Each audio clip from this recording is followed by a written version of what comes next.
will these hot temperatures continue? I'll have your full weather forecast.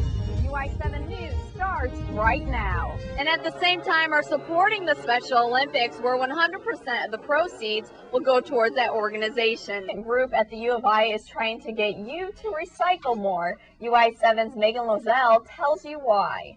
There are 11 different varieties here on the farm, the most popular being the Scotch pine. Another favorite is the white fir. They say monetary donations are the best because they can turn your $1 into $10 worth of food. It may not look busy right now, but last night people were lined up down aisles to get their books signed. To normal is sitting at 84 degrees. Kankakee is up in the high 88 degrees. Sox pitcher Josh Beckett will see a familiar face singing the national anthem tonight in Cleveland. Participants in the walk can purchase a t-shirt like this for $5, with all proceeds going to benefit the Mills Breast Cancer Institute. In Champaign, Ashlie Kolb, UI7 News.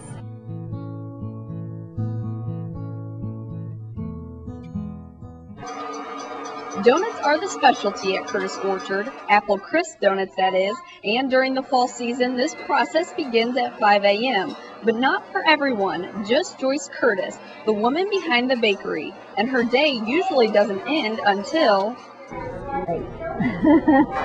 We're getting geared up for the weekend, so I'll be baking lots of pies this afternoon. And so once they get cool, it takes 2 to 3 hours for them to cool after I bake them.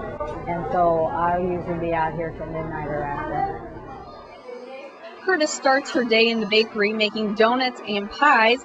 Then she is placing orders and filling out paperwork. She's even the orchard tour guide for grade school children. Well, this looks like a lot of fun. It's actually a lot of hard work, so I'm going to leave the baking to the expert and the taste testing to some hungry little tummies. Yummy! Yummy! With smiley reviews like this, you can bet the baker is happy too. Oh yes, in fact, we see so many kids, and when I'm at the store and they recognize me, they don't know my name, but they'll say, oh, there's no Apple, or there's Mrs. Orchard. Curtis has been putting in long hours since she and her family first opened the orchard 30 years ago. People don't see all the hours she puts in, so yeah, it'd be nice if she got her recognition that way, I guess. But my mom's a hard worker, and she does whatever it takes.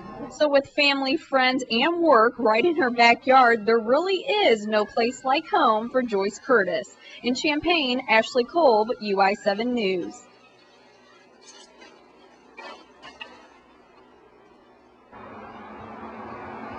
With gas prices back on the rise and consumers paying more at the pump, alternative fuels are looking to be the next option. Currently, there are over 100 ethanol refineries nationwide producing more than 5.4 billion gallons a year. President Bush has called for a new target goal of 35 billion gallons of ethanol a year by 2017. I like the idea of a president being able to say, wow, the crop report's in. We're growing more corn than ever before, which means we're importing less oil from overseas.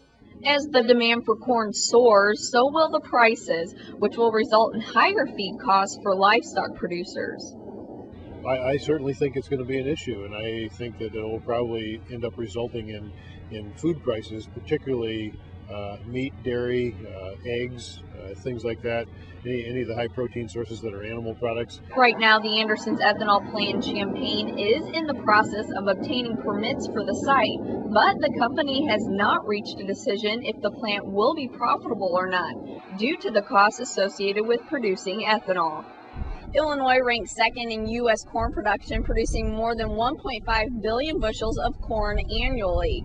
Corn grown in Illinois accounts for 40% of the entire U.S. ethanol production. In Champaign, Ashlie Kolb, UI7 News.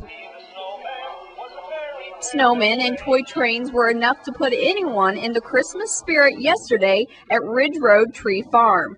And owner Monica Shoemaker was hard at work getting her shop ready for all the visitors who will be stopping by the family farm to purchase that perfect Christmas tree, which Shoemaker says her family usually never gets. Just the opposite. It's just the opposite. One of our sons is usually the one that goes out and gets it, and we usually end up with one that's not perfect, because they don't want to, they want us to be able to sell the perfect trees. And so no, we almost always end up with the one that isn't, you know, that's not exactly what you want it to be. And her husband, Dave Shoemaker, is the man that makes sure your Christmas tree has the perfect shape. Most people don't know this, but a conifer doesn't really have a Christmas tree type shape naturally. It has to be encouraged to have that shape. So I have to go through and trim each tree into the tapered shape that people expect. There are so many different shapes and sizes of Christmas trees on the farm that you may be stumped on which one to choose. There are 11 different varieties here on the farm, the most popular being the Scotch pine. Another favorite is the white fir, which gives off a nice aroma when you bring it into your home. Prices of trees vary at the farm depending on the variety. Trees start at $28 and range as high as $60. Once you find your tree of choice, Shoemaker will shake all the loose needles off, then bundle your tree in a netting that will keep it in good condition while you drive home, so that your tree can look like this for Christmas Day.